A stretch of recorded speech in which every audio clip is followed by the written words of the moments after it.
ये है talks news network और आप देख रहे हैं पॉलिटॉक्स, राजनीति का कच्चा चिट्ठा। हरियाणा में राज्यसभा की 2 सीटों के लिए 10 जून को मतदान होना है। प्रदेश की प्रमुख विपक्षी पार्टी कांग्रेस इस चुनाव में अपनी पूरी ताकत झोंक चुकी है। बता दें, इन 2 सीटों के लिए देश के 3 राज्यों हरियाणा, दिल्ली और छत्तीसगढ़ में हलचल मची हुई है। क्रॉस वोटिंग और खरीद फरोख्त की आशंका के मद्देनजर कांग्रेस अपने विधायकों को एकजुट करने में जुटी है। कांग्रेस ने पार्टी के दिग्गज नेता अजय माकन को मैदान में उतारा है, तो वहीं भाजपा ने अपने पूर्व परिवहन मंत्री और 5 बार के विधायक कृष्ण पवार को प्रत्याशी बनाया है।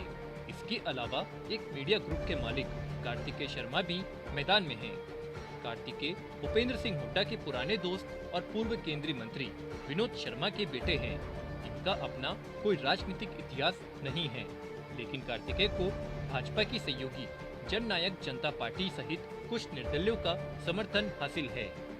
ऐसे में आशंका जताई जा रही है कि हरियाणा में 6 साल पुराना इतिहास दोहराया जा सकता है। 6 साल पहले 2016 के राज्यसभा चुनाव में कांग्रेस के पास विधानसभा की 15 सीटें थी और 19 सीट के साथ इंडियन नेशनल लोकदल दूसरी सबसे बड़ी पार्टी थी। भाजपा के 47 विधायक थे।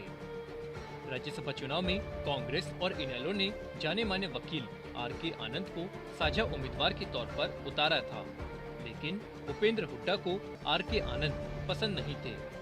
इसे देखते हुए भाजपा ने निर्दलीय उम्मीदवार के तौर पर सुभाष चंद्रा को उतार दिया। उन्होंने कमाल किया, एक सीट जीतने के लिए 31 वोट की जरूरत थी, लेकिन ऐसा खेला हुआ कि वो 22 वोट लेकर जीत गए और आर.के. आनंद 21 वोट लेकर हार गए। वहीं जानकारों की माने तो एक बड़ी रणनीति के तहत कांग्रेस के 14 विधायकों के वोट अवैध करा दिए गए थे। सियासी कूटनीति का यह खेल भाजपा ने चुनाव अधिकारियों से मिलकर कराया या कांग्रेस के सबसे बड़े नेता ही इस खेल में शामिल थे, यह तो बाद तक भी स्पष्ट नहीं हुआ। लेकिन हुआ यह कि टिकट की लाइन में लगे कांग्रेस नेताओं को वह पेन नहीं मिला जिससे चुनाव आयोग ने वोटिंग अधिकृत की थी। उनके हाथ में दूसरी शाही वाले पेन आ गई और इस आधार पर उनके वोट अवैध हो गए।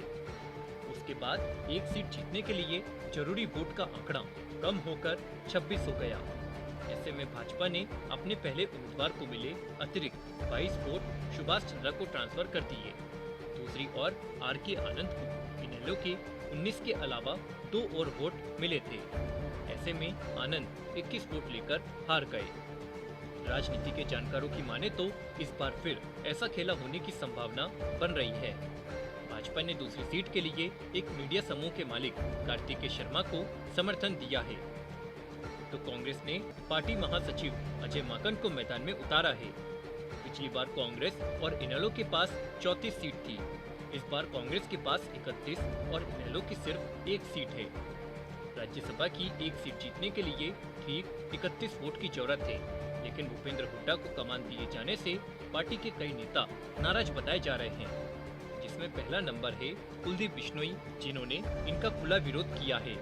दूसरी ओर विधानसभा के पूर्व अध्यक्ष कुलदीप शर्मा निर्दलीय उम्मीदवार कार्तिकेय शर्मा की मदद कर रहे हैं, क्योंकि कार्तिकेय उनके दामाद है।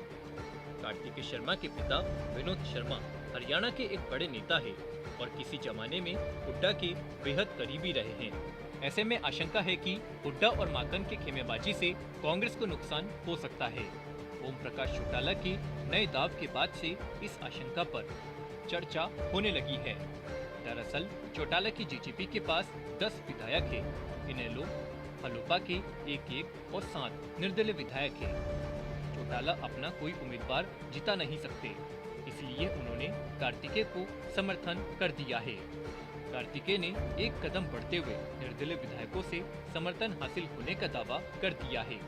अगर ये दावे जमीन पर हकीकत साबित हो गए, तब भी 14 और वोटों की जरूरत पड़ेगी। ऐसे में कांग्रेस को डर सता रहा है कि कहीं कार्तिकेय उसके विधायकों को अपने पाले में न कर ले। इस परिस्थिति में कांग्रेस को नुकसान पहुंचाने की मंशा से भाजपा भी कार्तिकेय की मदद कर सकती है। इन्हीं आशंकाओं के बीच गुरुवार को दिल्ली में दीपेंद्र के आवास पर कांग्रेस विधायकों को इकट्ठा किया गया था। रात से पहले कांग्रेस के 31 विधायकों में से 4 को छोड़कर सभी चार्टर्ड फ्लाइट से रायपुर पहुंचा दिए गए। तो शाम को विधायक किरण चौधरी बीमारी का हवाला देते हुए नहीं आई। चिरंजीवी राव जन्मदिन समारोह का हवाला देते हुए नहीं गए।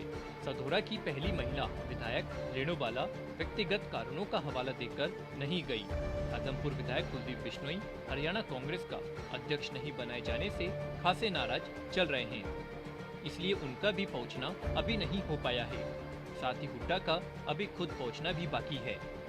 हालांकि पूर्व मुख्यमंत्री भूपेंद्र हुड्डा ने आलाकमान को विश्वास दिलाया है कि क्रॉस वोटिंग नहीं होगी। हुड्डा ने कहा, अगर कोई विधायक पार्टी में रहना चाहता है तो आलाकमान के निर्णय का पालन करना होगा। फिर भी नंबर गेम को देखने पर खेल अभी भी उलझा मालूम पड़ रहा है। 90 सदस्य हरियाणा विधानसभा में भाजपा के 40, कांग्रेस के 31, जसपा के 10, इनेलो और हरियाणा लोकदल पार्टी के 1-1 और 7 निर्दलीय विधायक है। एक उम्मीदवार को जीतने के लिए 31 मतों की आवश्यकता होती है।